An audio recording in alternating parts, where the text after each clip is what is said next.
আমরা সবাই কি কোনো না কোনো সময় একটু শান্তিতে হারিয়ে যেতে চাই না? শহরের এই কংক্রিটের জঙ্গল আর কোলাহল থেকে মুক্তি পেতে মাঝে মাঝে চলে যেতে হয় মানচিত্রে এমন কোনো এক বিন্দুতে, যেখানে এসে মনে হয় সময়টা যেন থমকে দাঁড়িয়ে আছে। অনন্ত এই জলরাশি আর দিগন্ত ছোঁয়া সমুদ্র আমাদের মনে করিয়ে দেয় জীবনটা আসলে কতটা ছোট, আর এই পৃথিবীটা আসলে ঠিক কতটা সুন্দর। আর আজ আমি ঠিক তেমনই এক রূপকথার দ্বীপে এসে পৌঁছেছি, যার নাম মৌসুনী।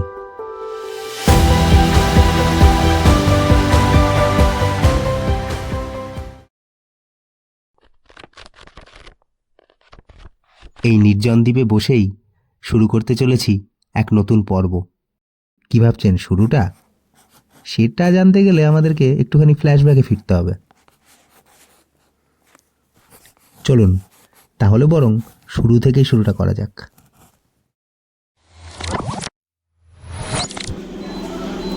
ঘড়ির কাঁটায় আপাতত বাজছে 5:39, আর আমাদের ট্রেন এই মুহূর্তে দাঁড়িয়ে রয়েছে আমার হোম টাউন, আমাদের প্রাণের শহর কৃষ্ণনগর সিটি জংশনে, যেটা 6:07 ছেড়ে যাবে। তো পরবর্তী গন্তব্য শিয়ালদা।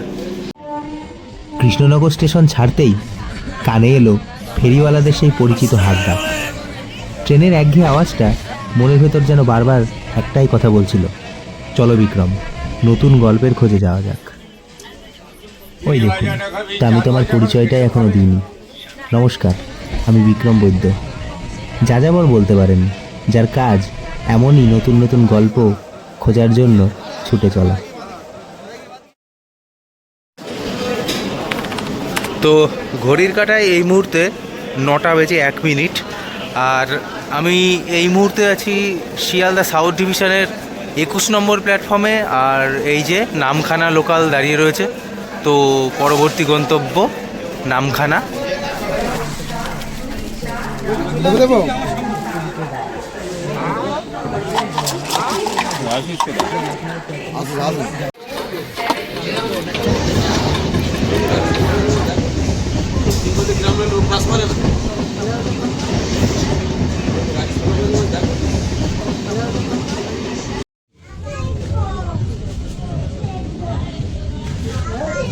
অবশেষে যাত্রাপথের সমাপ্তি হলো এবং পৌঁছে গেলাম সেই ফাইনাল ডেস্টিনেশনের স্টেশন, অর্থাৎ নামখানা স্টেশনে। তো এরপরে দেখা যাক, আপাতত বাইরে বেরিয়ে এখান থেকে টোটো ধরবো, আর তারপরে হচ্ছে নেক্সট ডেস্টিনেশন হচ্ছে হুজ্জাইতের ঘাট। তো আপাতত উঠে পড়েছি টোটোতে, আর আমার সামনে আপনারা এখন দেখছেন হাতানিয়া দোয়ানিয়া ব্রিজ, যেখান থেকে কিন্তু চারিপাশের ভিউটা জাস্ট অসাধারণ লাগে। আর এইটা কিন্তু আমাদের যাত্রাপথে অবশ্যই আপনাদের দৃষ্টি আকর্ষণ করবে। তো এই হলো সেই হুজ্জাইতের ঘাট। বোর্ডে নৌকা ছাড়ার সময়সূচিটা আপনারা একটু দেখে নিন। তো এখান থেকেই পরবর্তী অধ্যায়ের জন্য আমাদের নৌকা ধরতে হবে।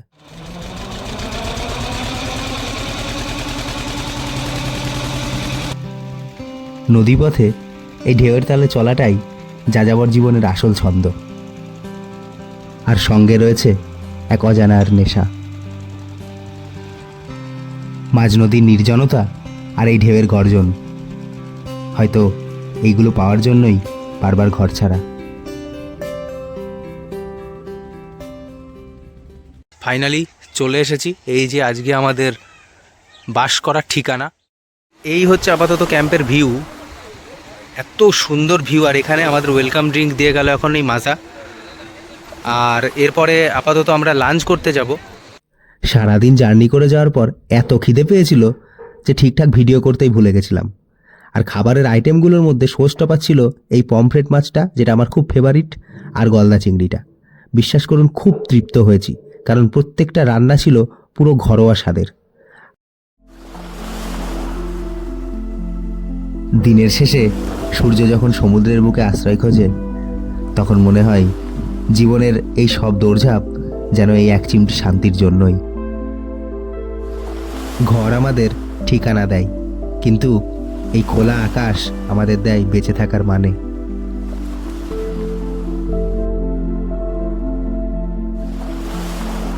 দেখতে দেখতেই দিনের আলো ফিকে হয়ে রাত নামলো মৌসুমীতে। পুরো পরিবেশটাই যেন বদলে গেল এক মায়াবী রূপকথায়। আর মৌসুমীর রাত মানে এখানে কিন্তু গরম গরম ধোয়া ওঠা বারবিকিউ আর বনফায়ার, এগুলো আপনারা অনায়াসেই পেয়ে যাবেন।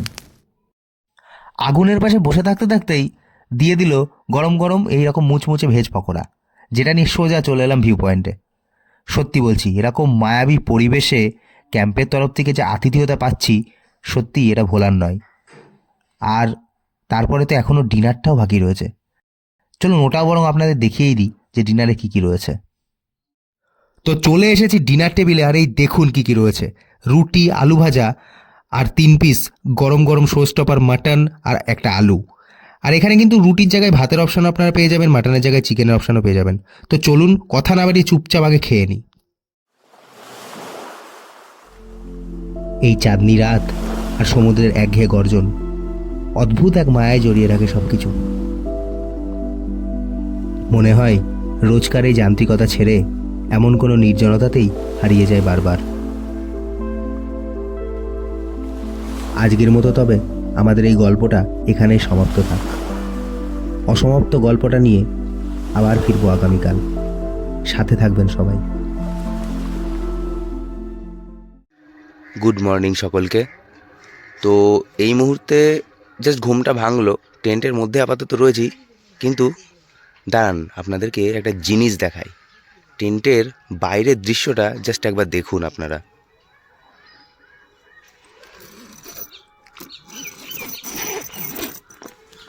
টেন্টটা যদি এরকম করে পুল আপ করি, তাহলে জাস্ট বাইরের দৃশ্যটা আপনারা দেখুন। মানে টেন্ট থেকে বেরিয়ে এরকম দৃশ্য, বুঝতে পারছেন আপনারা কি সুন্দর, কি অদ্ভুত লাগছে। আর একটা খুব দারুণ জিনিস শেয়ার করি আপনাদের সাথে। টেন্টে বসেছিলাম আর এই যে এই জিনিসটা দিয়ে গেল, আপনারা বুঝতে পারছেন জিনিসটা কি? এটা হলো খেজুরের রস। এই গ্রামের খেজুরের রস শীতকালের সকালে সত্যি খেলে না মাইন্ডটা পুরো ফ্রেশ হয়ে যায়। 20 টাকা করে পার গ্লাস নিল, আর আপনারা যদি 5 গ্লাস নেন তাহলে একটার দাম ফ্রি হয়ে যাবে, অর্থাৎ 80 টাকা করে পড়বে। তো বিষয়টা কিন্তু বেশ লাগলো। তো সকাল সকাল জাস্ট টেন্ট থেকে নামলাম, নেমে দাঁড়িয়ে রয়েছে আমাদের এই ক্যাম্পের ভিউ পয়েন্টে। তো আপনারা জাস্ট কল্পনা করতে পারবেন না যে এই সময় দৃশ্যটা কেমন। দাঁড়ান আপনাদেরকে দৃশ্যটা দেখাই। ওই যে দূরে দেখা যাচ্ছে আমাদের ক্যাম্প, আর ঠিক তার উপরে তাল গাছ, যেখান দিয়ে সূর্য মামা উঁকি মারছে। আর এটা আরেকটা ভিউ পয়েন্ট। জাস্ট এখান থেকে দেখুন, তারপরে যতটা আপনার চোখ যাবে শুধু বিস্তৃত সমুদ্র। এখন ভাটার টাইম চলছে, একটু পরে আবার জোয়ার চলে আসবে দুপুরের দিকে, তখন আবার একটু অন্যরকম হবে। তো এদিকে শুধু সমুদ্র, খালি চোখে অতটা হয়তো দেখাও যাবে না, দূরে দেখা যাচ্ছে সব ছোট ছোট নৌকা, সবাই মাছ ধরছে, মানে অনবদ্য দৃশ্য। ভাবুন তো, রোজ সকালবেলা ঘুম থেকে উঠবেন আর এরকম নোনা বাতাসের গন্ধ আর দিগন্ত বিস্তৃত সমুদ্র, আর সাথে 1 কাপ গরম চা। এই জন্যই বলে বেঁচে থাকাটা হয়তো একটা অভ্যেস, কিন্তু জীবনকে নতুন করে অনুভব করাটা একটা শিল্প। চলুন এরপর আপনাদেরকে আরও একটা মনোমুগ্ধকর জায়গার সন্ধান দিই।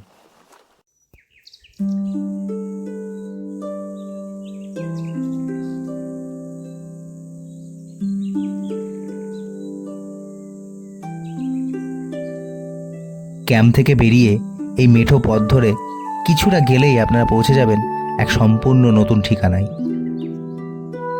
চারিদিকে সবুজ আর নির্জনতার এক অপরূপ মায়াজাল। এটাই হলো মৌসুমীর সেই ম্যানগ্রোভ ফরেস্ট। আমাদের ক্যাম্পস্টার থেকে এই মিনিট 4 হাঁটা পথ হবে। এই জায়গাটা কিন্তু বেশ সুন্দর আর ফটোজেনিক, আপনারা কিন্তু ভুলেও জায়গাটা মিস করবেন না। তো সকাল সকাল চলে এসেছি ব্রেকফাস্ট টেবিলে, আর এই যে ব্রেকফাস্ট দিয়েছে সুন্দর সুন্দর, এই যে লুচি, এটা একটা আলুর তরকারি আছে, আলু মটরের তরকারি আর ডিম, আর সাথে একটা রসগোল্লা ছিল, ওটা আমি খেয়ে ফেলেছি। তো চলো তাহলে ব্রেকফাস্ট করা যাক, তারপরে এখান থেকে রওনা দেওয়ার পালা। আমরা পেয়ে গিয়েছি আমাদের ক্যাম্পস্টার রিসর্টের দাদা, ওনারকে। তো দাদা বলো, তুমি একটু রুম রেন্টগুলো কুইক একটু বলে দাও। রুম রেন্ট হচ্ছে আমাদের যে টেন্টগুলো আছে, এই যে টেন্টগুলো দেখতে পাচ্ছি, টেন্টগুলো রেন্ট আছে উপরে 1000 টাকা, নিচে 900 টাকা পার হেড। ওর মধ্যে খাওয়া দাওয়া থাকা সব ইনক্লুডিং থাকছে। এই যে রুমগুলো দেখতে পাচ্ছেন বাঁশের দরমা দিয়ে কটেজ করা, ওই রুমগুলোর ভাড়া থাকছে 1200 টাকা পার হেড। আর এই যে রুমগুলো দেখতে পাচ্ছেন কংক্রিটে, এই রুমগুলো থাকছে 1400 টাকা পার হেড। ওর মধ্যে থাকা খাওয়া সব কিছু ইনক্লুডিং। এবার আপনার ভিডিও দেখে যে আসবে তার জন্য ডিসকাউন্ট থাকবে 10%। বেশ বেশ বেশ বেশ, থ্যাংক ইউ দাদা। অবশেষে ফেরার আগে মৌসুমীর সেই নিস্তব্ধ সকালের রূপটা ভাবলাম আপনাদেরকে একবার দেখিয়ে আনি। সমুদ্রের পাড়ে এই মুহূর্তগুলোই হয়তো সারা জীবনের পুঁজি হয়ে থেকে যাবে। আসলে প্রকৃতি আমাদের অনেক কিছু দেয়, কিন্তু সেটা নেওয়ার মতো সময়টুকু আমাদের কারোর থাকে না। মৌসুমীর এই বেলাভূমি আজ হয়তো বিদায় জানাচ্ছে আমাদের, কিন্তু বালির উপর ফেলে আসা প্রতিটা পায়ের ছাপ সর্বদা রয়ে যাবে স্মৃতির পাতায়। তাহলে এবারের মতন বরং গল্পটা এখানেই তোলা থাক।